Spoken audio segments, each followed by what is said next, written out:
Conhecer, descobrir, ouvir. Bandeirantes acontece.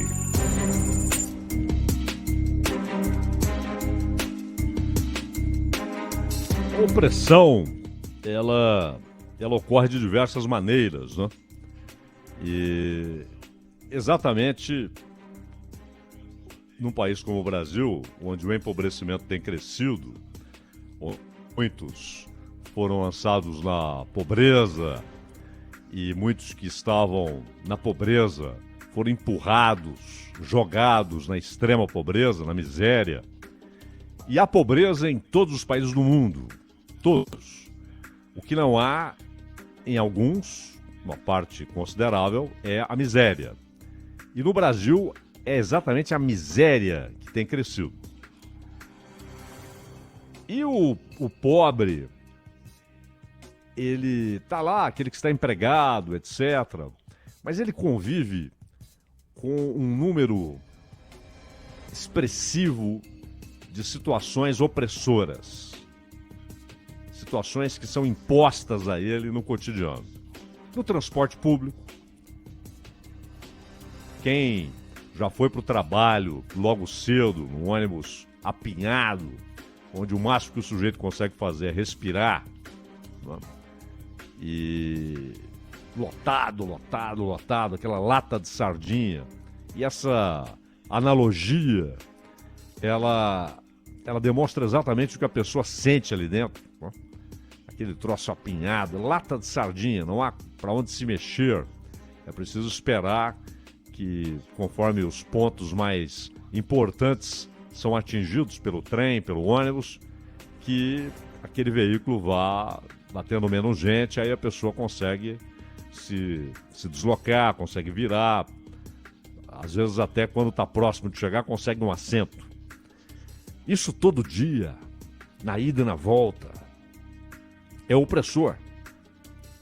Isso oprime. Isso faz o sujeito chegar ao trabalho e à tarde chegar em casa profundamente oprimido. E aquilo se repete no dia seguinte, de novo e de novo, mês após mês, ano após ano. E não muda. Aí vem os acenos. Vamos melhorar o transporte público. As ideias são grotescas, né? A maneira deles tentarem melhorar é removendo o cobrador. Aliás, Porto Alegre agora também está nessa experiência que São Paulo aprovou.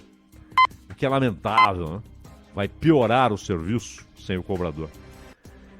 O sujeito é oprimido com seu salário cada vez menor, cada vez mais curto, cada vez valendo menos, porque cada vez compra menos. E aí ele tem de lidar com a diminuição da comida. Isso para alguém, uma mãe de família, um pai de família, isso é uma opressão gigantesca. Geralmente lida-se com ela na mais silenciosa das respostas. Porque você não quer transmitir aquilo para os filhos. É uma resposta silenciosa, que vai corroendo por dentro. É uma opressão. O Estado oprime com a sua incompetência, com a sua negligência, como vimos há pouco, falamos há pouco. Essa história do Recife, que agora é do Recife, mas que há alguns meses foi de novo em cima do povo pobre de Petrópolis, em cima do povo pobre de regiões importantes de Minas Gerais, importantes do interior de São Paulo. E se repete. É uma opressão contínua. E o Estado oprime de diversas maneiras. Ele oprime também aquele que tem um pouco mais de renda, né? E aí o Estado, quando sabe que ele tem um pouco mais de renda, vira sócio dele. Apenas no que ele ganha, no bruto. Não quer saber do que ele paga, do que ele tem de descontos no seu pagamento. Não quer saber de nada. Ele é sócio no bruto, por intermédio do imposto de renda. Aliás, a Argentina adotou agora uma medida interessante, em meio a tantos problemas e também muita incompetência do governo argentino e das brigas internas do Alberto Fernandes com a Cristina Kirchner, mas ele adotou uma medida até óbvia. Pô, a inflação está subindo tanto, né? Na Argentina está muito pior do que aqui, a inflação, mas está subindo tanto que nós vamos reduzir o imposto de renda em cima de salário. E com isso, olha que interessante, calcula-se que 1,5 milhão de trabalhadores ficarão livres, pelo menos enquanto durar essa medida, dessa sociedade com o governo. Porque eles estão cada vez mais pobres, o salário compra cada vez menos. Mas o governo vem e abocanha aquele percentual indiferente à realidade. A opressão não para. Todo mês está lá o sócio em cima do salário bruto. A opressão da inflação corrosiva, a inflação E ela arrebenta exatamente com quem tem quase nada. Porque o milionário, o rico, não estou nem falando dos bilionários, né? Que podem ser contados aí nos dedos, mas os milionários, aliás, cresceu o número de bilionários na Terra durante a pandemia. Uma crise mundial. O vírus, indiferente se a vítima é pobre, paupérrima, bilionária, trilionária, ele atingia todos, né? As respostas é que são diferentes, mas a economia que foi atingida duramente pela pandemia, ela continuou na lógica de o rio que corre para o mar. E não é que conseguiram manter a fortuna anterior. Ela cresceu muito. Novas oportunidades foram abertas. E quase invariavelmente isso ocorre. Mas no Brasil, além do salário minguado, para quem tem salário, e milhões não têm hoje salário algum, estamos aí considerando milhões de desempregados, mais alguns milhões de desalentados, mais alguns milhões mergulhados na precariedade, ganhando por hora, sem saber quanto vão ganhar. Além daqueles que são simplesmente ignorados nas pesquisas e levantamentos. Estão à margem de tudo. Mas precisam comer, precisam sobreviver, precisam trabalhar e fazem os mais informais dos trabalhos informais. Os mais informais.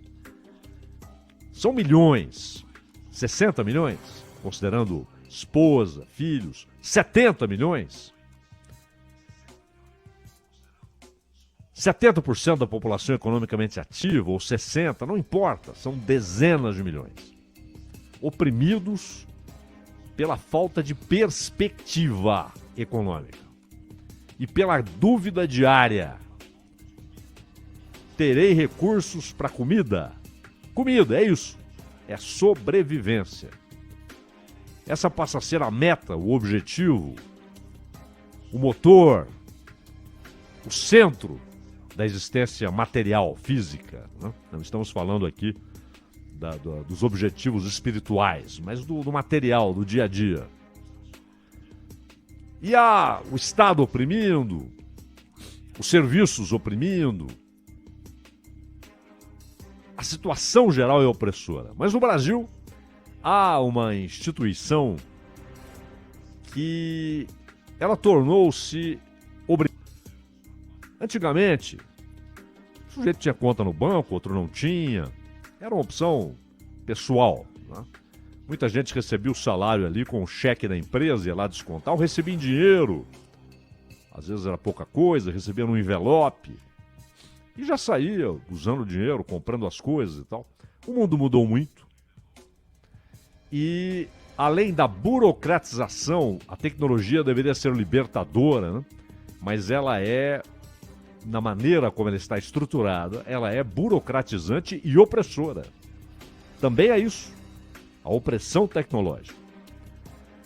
E ela é um dos instrumentos que os bancos usam para arrecadarem mais, ganharem mais, gastarem menos, terem mais lucro, enfim. Mas os bancos tornaram-se algo inevitável na vida da maioria das pessoas. Hoje, os salários são depositados nos bancos. Em linhas gerais, você tem exceções, é claro. Mas geralmente são depositados já. É preciso ter uma conta, ainda que seja a tal conta empresa. O cara não tem. Ele tem a conta e ele tem obrigatoriamente uma relação com o banco. Além disso, é preciso pagar contas. E os bancos, nos últimos tempos, nos últimos anos, sempre altaneiros, sabendo quem manda, sabendo que o poder público não vai contrariá-los, passou a dizer as contas que ele recebe. Não, essa conta aqui eu não recebo. Essa outra aqui também não. Vá pagar na lotérica. Ou então, aquilo que agora é sempre aconselhado, né? Pague pela internet. Para o banco está tudo bem. É uma encheção a menos. É gente a menos tendo de lidar com aquilo. Ele não ganha algo atraente com aquilo. Os bancos ganham com inflação ou sem inflação. Na época da hiperinflação brasileira, e aí nós tínhamos a hiperopressão provocada pela inflação, terrível. Terrível. Anos 80. Uma consequência, inicialmente, das grandes altas do petróleo, 73, 79, e depois do endividamento, porque petrodólares começaram a correr o mundo. Quem quer? Quem quer? Quem quer empréstimo? E muitos países se endividaram naqueles petrodólares. E no início dos anos 80 a conta começa a chegar.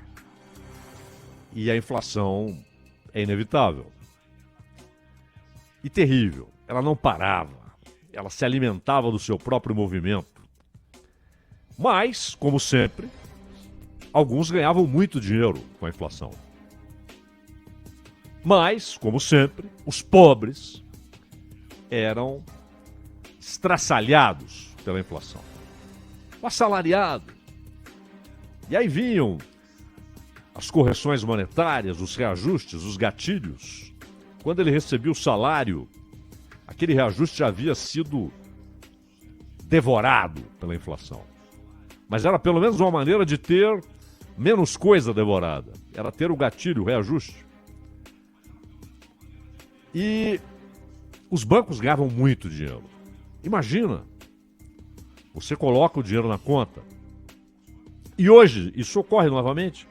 Não é uma hiperinflação, mas é uma inflação significativa. Ela tem algum peso no orçamento das pessoas, principalmente dos pobres. Então o cara tem lá um dinheirinho, ou às vezes do salário, ele coloca lá. Está lá no banco. Aquele dinheiro não está parado, ele não está lá guardado num cofre, numa caixa, esperando o seu dono buscá-lo, usá-lo, transferi-lo. Não. O banco está usando. E são milhões e milhões e milhões à disposição por dia dos bancos. Então, é claro, aquele dinheiro não perde valor para o banco. Pelo contrário, ele se multiplica. Só que o dono do dinheiro, quando vai finalmente buscá-lo, quando vai usá-lo, aquele dinheiro vale muito menos. Ah, mas eu coloquei na poupança. Vale muito menos. Muito menos. E a maioria absoluta das pessoas não tem nem, não, eu vou aplicar. Porque ele vai usar aquilo para sobreviver. O dinheiro do salário que ali está. O banco já usou o dinheiro dele. Ah, mas é uma merreca. Sim, mas multiplique essa merreca por dezenas de milhões. É uma fortuna diária à disposição. E imagine na época da hiperinflação. Aqueles planos todos deram em nada. Os bancos continuaram ganhando muito dinheiro com a inflação. O governo também. O governo também, porque os seus compromissos em reais, se desvalorizavam na época em cruzeiros, cruzados, em moeda nacional, depende da época, era cruzeiro, depende da época, era cruzado, se desvalorizavam, mas o pobre era arrebentado pela hiperinflação. Até que veio o real, dolarizou os preços na prática, colocou-os lá em cima, mas aí eles se estabilizaram. Valeu a pena, embora tenha havido um encarecimento das coisas, só que aí elas pararam de subir alucinadamente. E aí a inflação no Brasil passou a ser civilizada. Só que os bancos disseram, peraí, a inflação era uma grande fonte de enriquecimento para nós. E agora não há inflação. Queremos a liberdade de compensar isso com taxas, e mais taxas, e mais taxas. Taxas 1000. E o governo Fernando Henrique, é bom lembrar, o real é anterior, o real é de Itamar Franco. Foi, aliás, o que elegeu Fernando Henrique. Mas o primeiro ano de Fernando Henrique é ali, o real bebê, 1995, e foi eleito em 94. O Fernando Henrique disse para os bancos, claro, como não? Mas era uma época de mudanças, tanto que bancos pequenos começaram a ter problemas e veio grande socorro aos bancos. Um grande socorro, um programa. Era preciso salvar o sistema bancário. Tudo feito em nome dos correntistas. É claro, muita gente saiu milionária de um banco quebrado. Donos de banco continuaram milionários e o banco é que quebrou. Foi absorvido e ficaram os gigantes. Vamos abrir!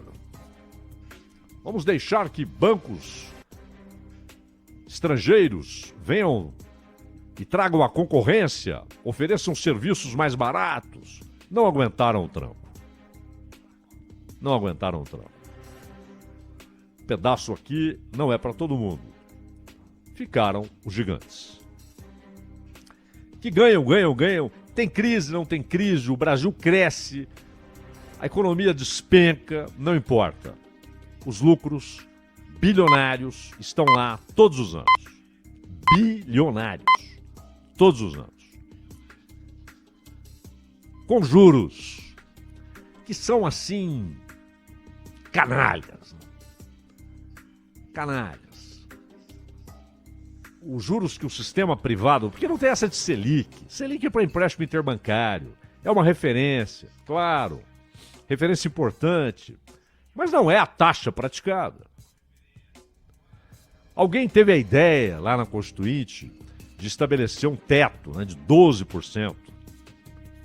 É claro que não funcionaria. Essas coisas não são resolvidas por decreto. Mas há muitas que são. Desde pequenas coisas. Por exemplo, os bancos estão fechando agências. Alguns dizem que não, que vão aumentar.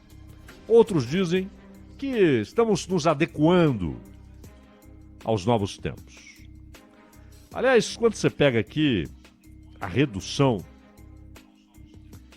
do número de agências e o crescimento gigantesco das filas opressoras,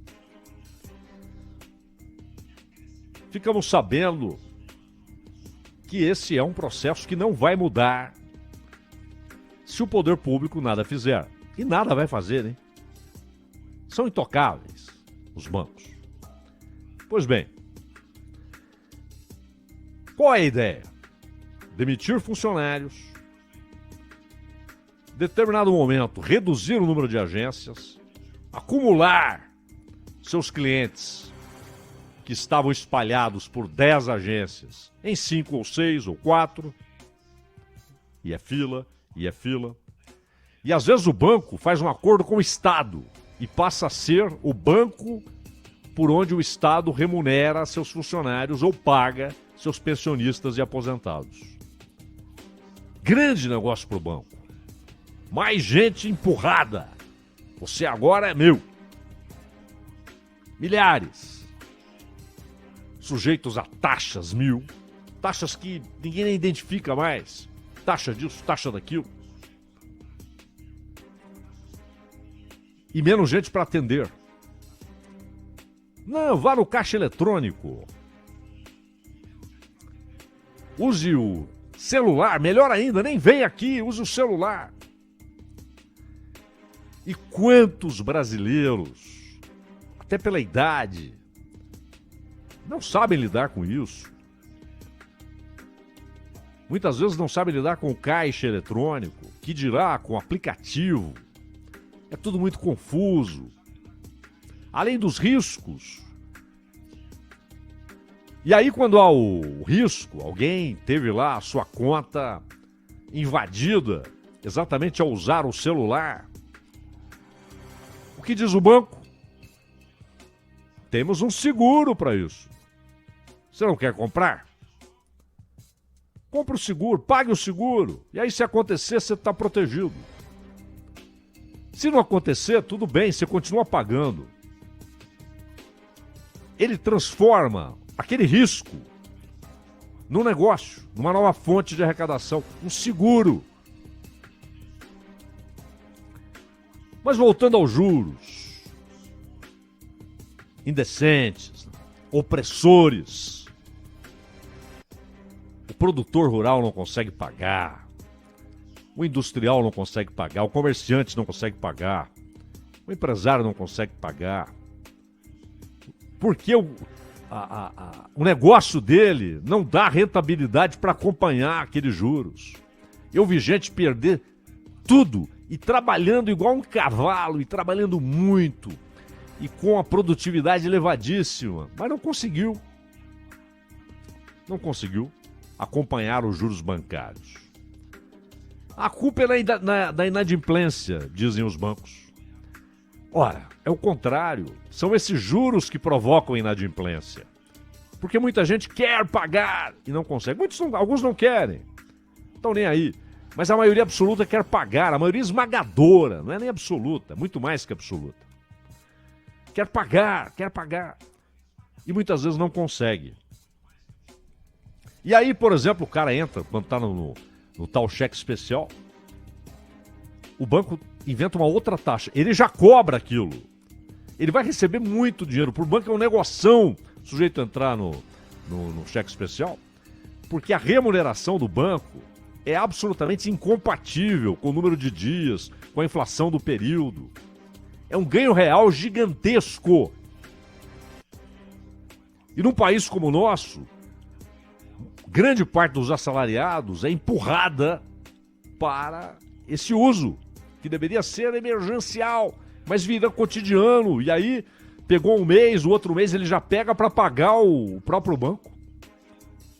E aí, quando ele está lá no vermelhaço, o banco traz uma taxa, a taxa do vermelhão. Né? Você está há muito tempo no vermelho, então você vai pagar mais tanto. Mas ele já cobrou aquilo. Aqueles tantos dias já estão cobrados. Mas é preciso reduzir custos, dizem lá os que dirigem os bancos. Então, demitamos os bancários. Rua! Fiquem os essenciais. Aqueles que são imprescindíveis, porque o negócio não pode ficar totalmente sem. Talvez um dia fique, eles sonham com isso. O negócio é o caixa eletrônico, que muitas vezes emperra, erra. Sim, o caixa eletrônico erra, emperra, para. E aquele troço no telefone, que muitos idosos não sabem usar e precisam do atendimento ali pessoal. E são tratados a pontapés.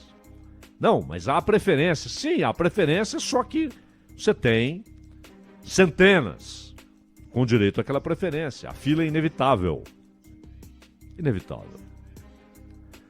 Algumas cidades estabelecem limite de tempo para o sujeito ficar na fila. 15 minutos, 20 minutos, 30 minutos. Olha que 30 minutos numa fila já é uma experiência e tanto. Imagina então, pessoas de idade, em pé, Mas os bancos ignoram. E algumas cidades colocam 2 tipos de punição. A advertência, o que chega a ser engraçado, né? Uma advertência ao banco. E a multa, que para o banco é nada. É meio copo de pinga. É nada. Não mudam. E estão livres para cobrar todas as taxas, para fechar agências. Claro que há regulações estabelecidas, né? Limites. Você não pode ter mais do que tantas agências e tal. E eles vão reduzindo, alguns até pensam em aumentar, há bancos que pensam em aumentar, até porque a agência física pode ser um ganho na concorrência com outro banco. Olha, eu tenho agência, ele não tem. É a única coisa que faz com que muitas agências sejam mantidas. E muitas agências foram transformadas em local de atendimento específico para os grandes clientes. Essa é outra coisa. É outro tratamento. É tapete vermelho, é cafezinho. Não precisa vir aqui, nós vamos até você. Manda lá no escritório do cara. Recebe. Ótimo. É bom que seja assim. A concorrência, porque se você não atender bem, o cara tem muito dinheiro, ele vai para outro banco. Ele não está lá porque o salário dele lá é depositado. Ele escolheu o banco. Então ele pode escolher outro. Então ele tem que ser bem tratado, além do que ele faz grandes negócios. Mas a massa que foi empurrada para os bancos, todos, a não ser aquele que já está ali jogado na rua, que não tem mais coisa alguma, de resto, todos têm alguma relação com o banco. Nem que seja para levar a conta e o banco falar, não recebemos esse troço. Ou para tentar honrar os compromissos nos quais ele desabou na sua relação com o banco. Alguma relação ele tem com o seu salário, com as contas, com pagamentos. As pessoas estão empurradas para os bancos e os bancos decidiram, temos milhões de funcionários. Em vez de eu manter um cara aqui remunerado, você, cliente, trabalhará para mim. Você vai no caixa eletrônico, você vai usar o telefone, você vai fazer o serviço, tá bom? Vou ter menos custos. Olha que maravilha. É mais uma opressão das muitas.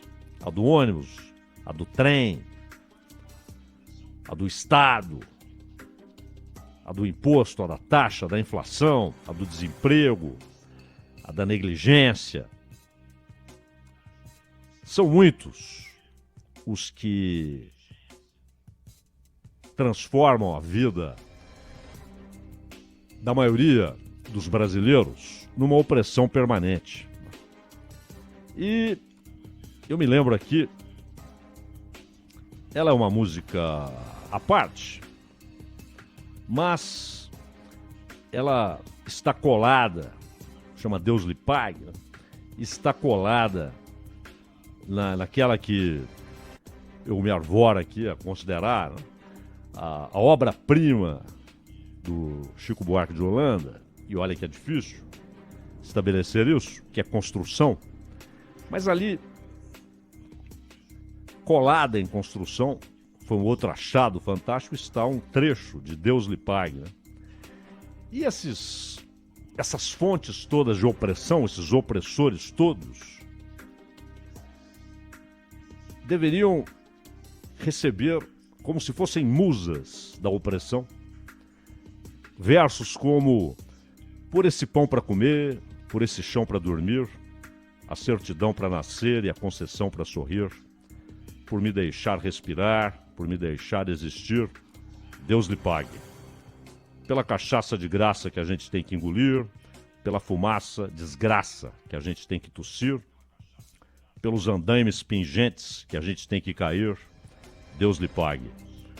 Pela mulher carpideira para nos louvar e cuspir, e pelas moscas bicheiras a nos beijar e cobrir, e pela paz derradeira que enfim vai nos redimir, Deus lhe pague. Ronald. Por esse pão pra comer, por esse chão pra dormir,